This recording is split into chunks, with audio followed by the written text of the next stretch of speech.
Alright, so let's try to talk about self-preservation 4.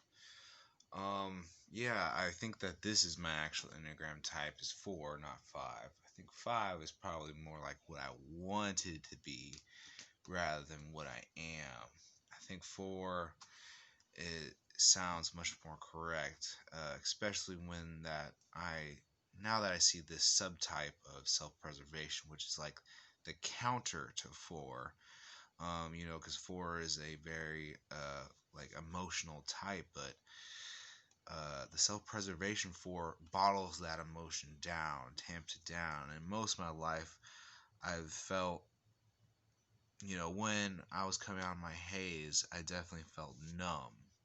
So I feel like the emotion's always been there, very strong, but I was forced to uh, suppress that. And when I think about all the tantrums I had as a young child, I was going crazy and shit. So basically, was taught that um, that people just couldn't handle that. That I needed to suppress that because they couldn't deal with my emotion. Um, yeah, and I don't know when that happened, but I definitely know that that happened at some point. Started suppressing my emotion.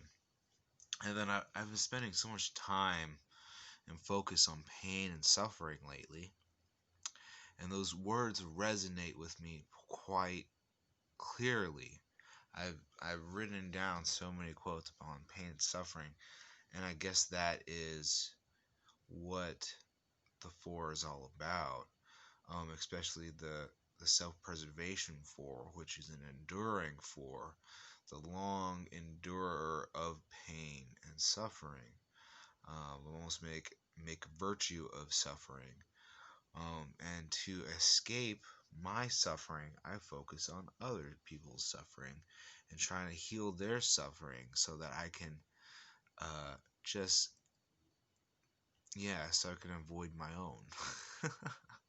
And because I feel like for some reason I'm constantly living in that suffering, um, stemming from not feeling like enough, um, which is interesting. I don't feel like enough. I could see that because I can see that it hurts, so it must be true. Yeah,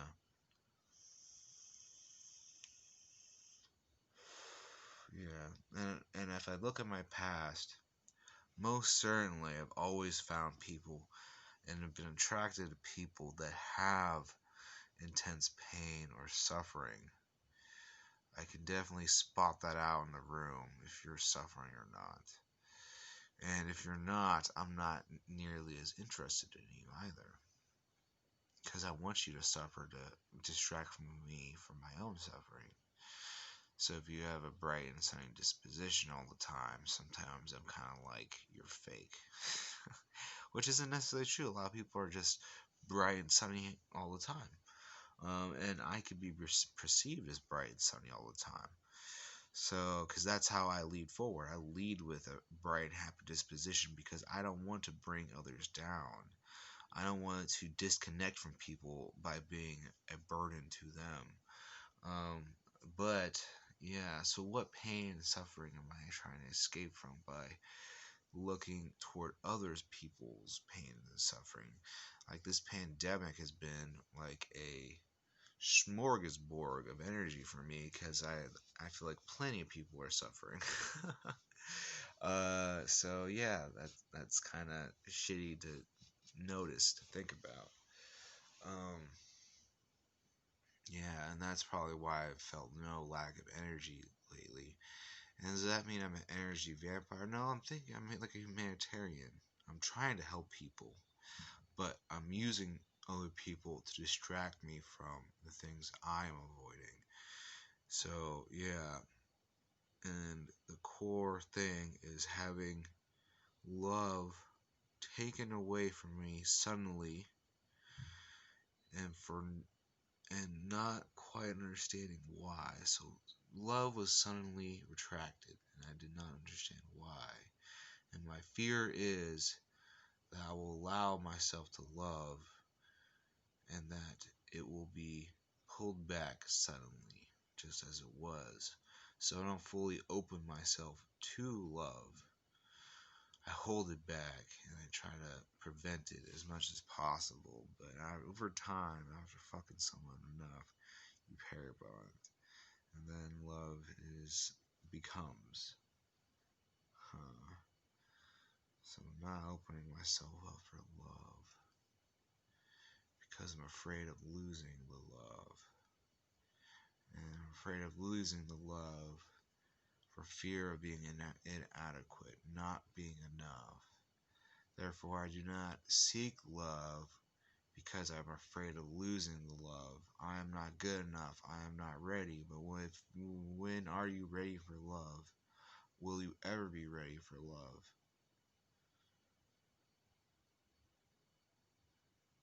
Yeah, so really I'm distracting myself with others' pain so that I ignore my own pain.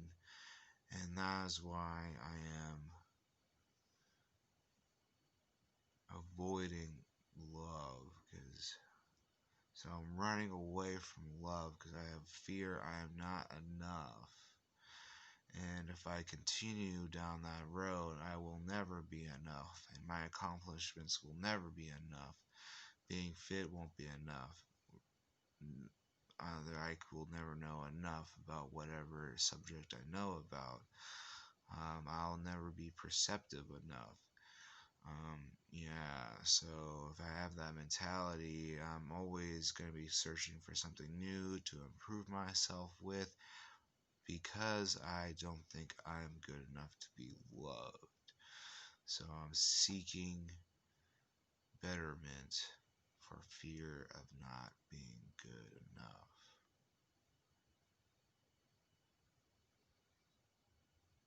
Hmm. Enduring, distracting, enduring, and distracting. And I'm suffering. I'm allowing myself to suffer. And my suffering is a defense mechanism. I allow myself to suffer so that I do not suffer a deeper suffering, which is caused by not being good enough. So I'm suffering lightly from not allowing myself to have what I want for fear of losing what I want. So I'm allowing myself to suffer with lack of. I'm allowing myself to sleep on the floor in a hard bed, in a hard surface that a homeless person would barely accept, I think. I'm allowing myself to get paid less. I'm allowing myself to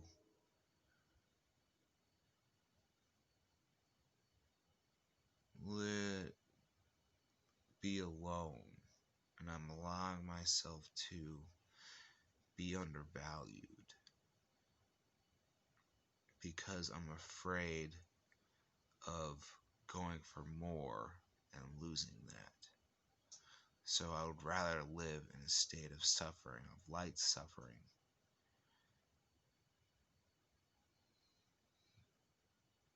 than have a fear, than to lose what I actually want. Wow, that sucks. That's hella real. Oh, that's super true. Oh, that's like gut wrenching. Oh, fuck. Fuck, that sucks. That super sucks. That's super true. Oh, I'm allowing myself to suffer. I am hiding in suffering. And I've been telling myself that suffering is the path to enlightenment. That life is suffering. Oh, I've been brainwashing myself to accept my personality bent. I've oh yeah, I've brainwashed myself to allow what my trauma has dictated for me. My trauma has me looking for suffering.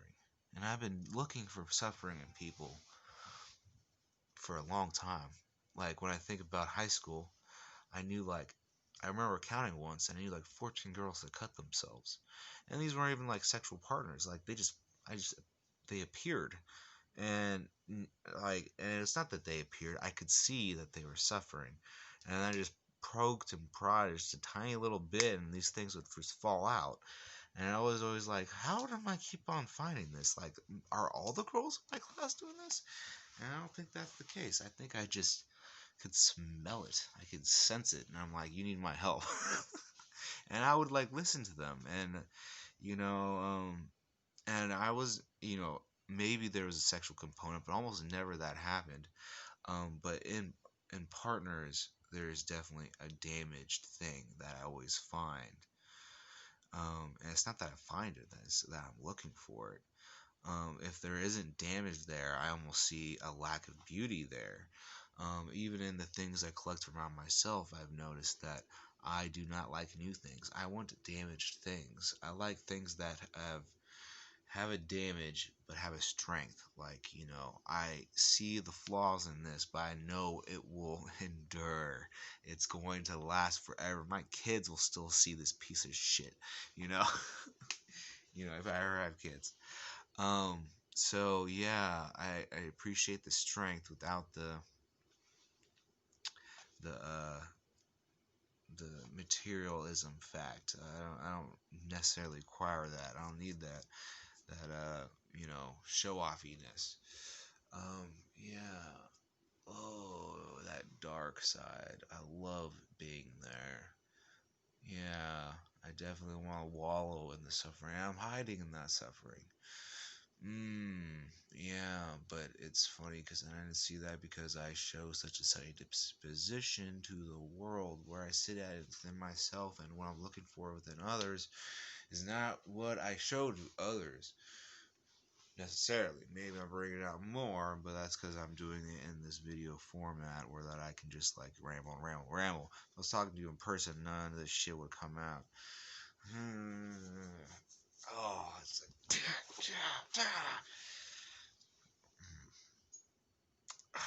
fuck. Fucky, fuck.